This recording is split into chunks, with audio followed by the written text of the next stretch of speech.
प्रश्नावली 7.1 का जो पहला प्रश्न है, एक चतुर्भुज हमको दिखाई दे रहा है यहाँ पर। देखो ए बी सी डी में ए सी बराबर ए डी, ए सी जो है ए डी के बराबर है, और ए बी कोण ए को, ये कोण ए है पूरा, यहाँ से यहाँ तक देखो ये है कोण ए।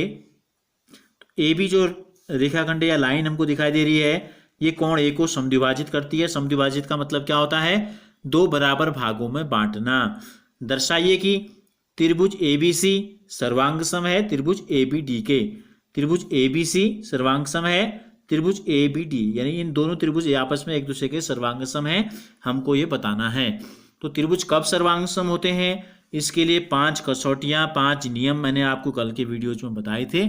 उनमें से किसी नियम को लागू करके हमको इन दोनों त्रिभुजों को सर्वांग सम सिद्ध करना है। तो देखो हम शुरुआत करते हैं हल।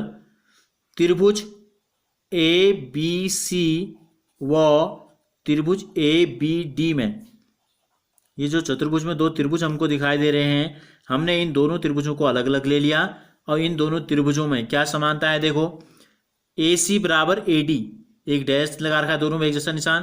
तो ए सी किसके बराबर है? ए डी के। इन दोनों त्रिभुजों में ए सी बराबर ए डी। समीकरण नंबर 1। कैसे पता चला हमें ये दोनों बराबर हैं? क्योंकि ये हमको दिया गया है। ठीक हो गया।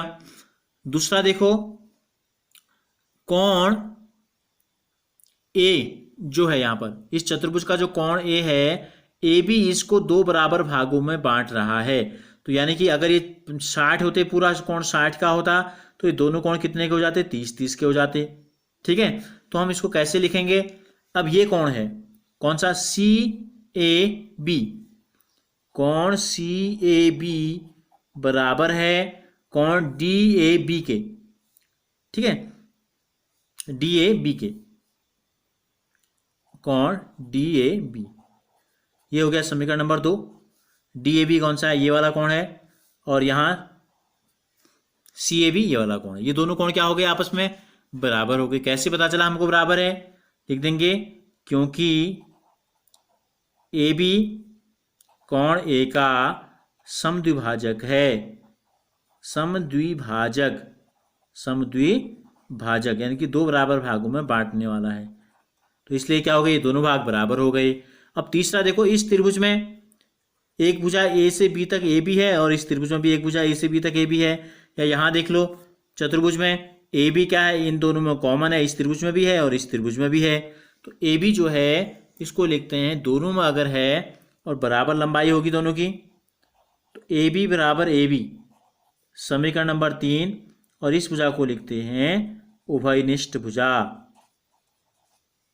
यानी कि जो दोनों में शामिल है, कॉमन है दोनों में।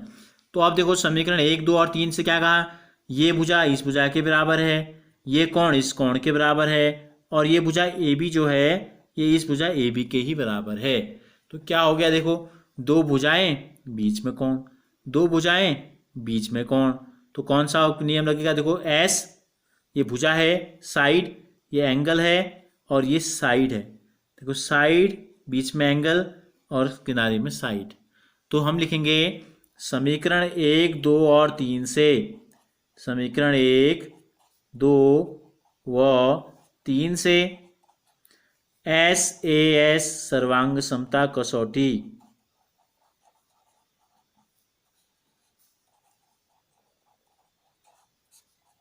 से, एस ए एस सर्वांग समता कसौटी से त्रिभुज ए बी सी सर्वांग सम है त्रिभुज ए बी डी के।